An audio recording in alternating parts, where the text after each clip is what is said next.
and I'll probably dodge a bullet there to a point. I'll ask Debbie. And Can you hear me? Yes, Tane. Yeah, I've just turned my video off, but what's your definition of an apple? Oh, it's a piece of fruit and it's red, grows in a tree. Exactly, exactly. And my definition is a computer. Okay. So in a court of law, they have the Black Laws Dictionary, which is different to the Oxford Dictionary. Well, can I correct you there? Because it's the Black's Law Dictionary.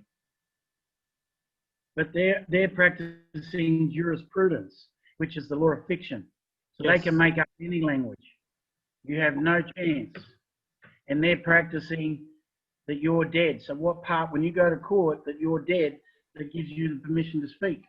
Well, for this witness's knowledge of the Law Society is with the claim of the fraud by the Law Society. You're dead. You can't speak in court. As soon as you enter the court, you're dead. I can't hear say you. in court, and what I just said I can't say in court because that's correct sentence structure, communication, passe, syntax, grammar. But you're asking jurisprudence to acknowledge you and consent that you're speaking facts. And there's no jurisdiction. There's no contract or consent. Yes, it's, I bought Tane, I'm up to speed on that. And I'll give you a little bit of a hint. 10 years ago, you tried to employ me. In what way? To work for you. In what capacity? I don't know. But you gave me a test. I sat and did a test. The test is done by Fortune 500 companies. That's the Discus program. Yeah, I'm not familiar with it. It's the only time I've ever come into contact with it. And I wouldn't have done that. My PA or somebody would have done that. No, you did that. I did that. You did that. That'd be rare. You must have been special. Perhaps I am. You must have been special because I didn't do it. But all I'm saying is to win the cases, you've got to articulate their language. Yeah, that's correct. And so if you're in court, would you appear as Crown? No. Mm-hmm. I paid 50 grand to bring David Windmiller to New Zealand. So I'm very familiar with syntax. Well, I'm very familiar with David Windmiller, and you didn't pay him 50 grand. I did, and I've got the receipt. Thank you very much. And if you want to put that in writing. Well, mate, I'll tell you what. We might as well bring things up. I'm very well aware of you, Shane Wenzel. Mm-hmm. So, how long did you serve in jail? I served 12 months. I lost my paperwork, and I got out, and I got the decision that I'm happy to give you the decision where the judge failed on 8 counts of the court. Okay. How many people lost their homes that were associated with you? No one lost their homes while they were associated with me. Oh, okay. Well, I've got some people that I'm going to have to contact to can. ask why they were telling me stories. You tell them and tell them put it in writing and send it to me. Mm-hmm. Because no one lost their homes under my jurisdiction. They were the Westpac took the loans that I got for people because they didn't pay the money. So Steve, you put that in writing and put the facts down, because I'm happy to deal with the facts and reply to you. Because I only deal with the facts and in the courts, and that's why I'm not in jail anymore. Mm-hmm. Absolutely. Okay. Mm-hmm. And the judge is no longer on the bench. Judgey Partey, look that up. Mm-hmm. And the only reason I don't use Shane Wenzel is that's copyright and trademark. Anyone using it will get a bill from me and a lien over there. So if I were to write it down, I'd get a bill and a lien? Yeah, betcha. Well, I don't mind testing a process. I don't mind testing a process. Yeah.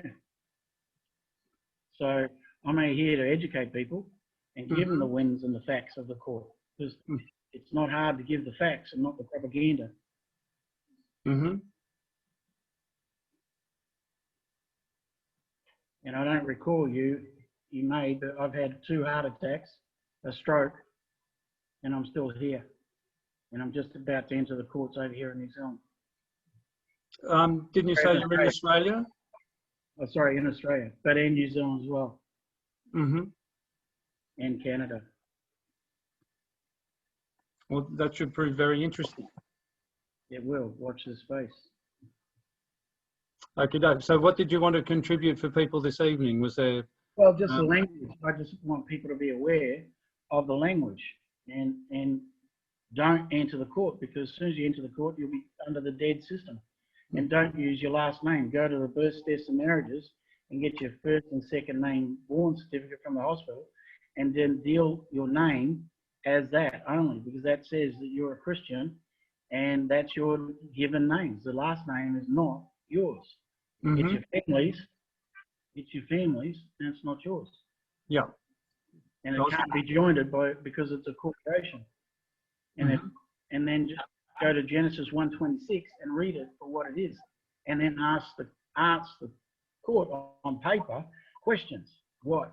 Show them their burden of proof is on them, and just ask them lots of questions, and you won't ever enter court because they will dismiss the case. Yeah. So would you suggest to people that it's best to avoid going into the courtroom if you can? I wouldn't go into the courtroom. I do it all on paper. Yeah.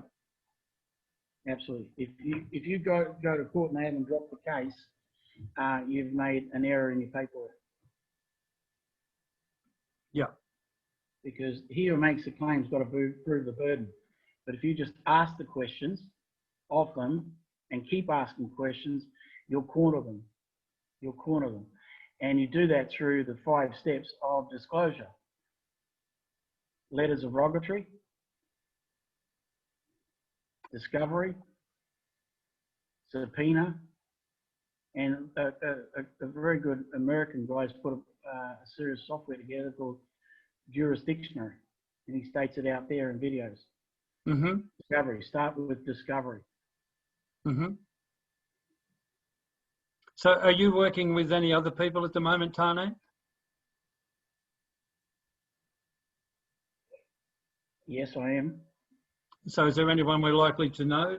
I've got some contacts in New Zealand and whatever. Are you dealing with any of the Maori chiefs? Any of the Maori elders? Well, Taz Davis. Yep, Taz Davis passed away. But Bryson, what elders do you know? Oh, I only know a couple. I know Nelson. Yeah, Nelson's not an elder, but go on. I'm sorry? He's not an elder Māori chief. Uh-huh. He's a rangatia. Yeah. So you know Lavinia? Yes. So I talk to her pretty regularly. Uh-huh. Okay. And are you working with the Aborigines in Australia? Will be in the next couple of weeks, yeah. Uh-huh. So, well, it should prove very interesting. So is there something that we can, some way we can keep track of you? Yeah, you will. I'll post things as I release them. Okay. Well, thank you very much. And a lot of what you spoke of, a lot of people here would be familiar with what you're saying, sort of in a number of different formats. But basically, that information is correct from our experience. So thank you very much. And I'll move along now to Deb. She's patiently had her hand up there for a while. So thanks again, Tane, and thanks for coming along tonight. Thank you. I came here. I have a guest from in Monday. So I'm just a guest up here at your Monday. All right. Okay. No worries. Thank you. Thank you for your time. No worries at all. Good night.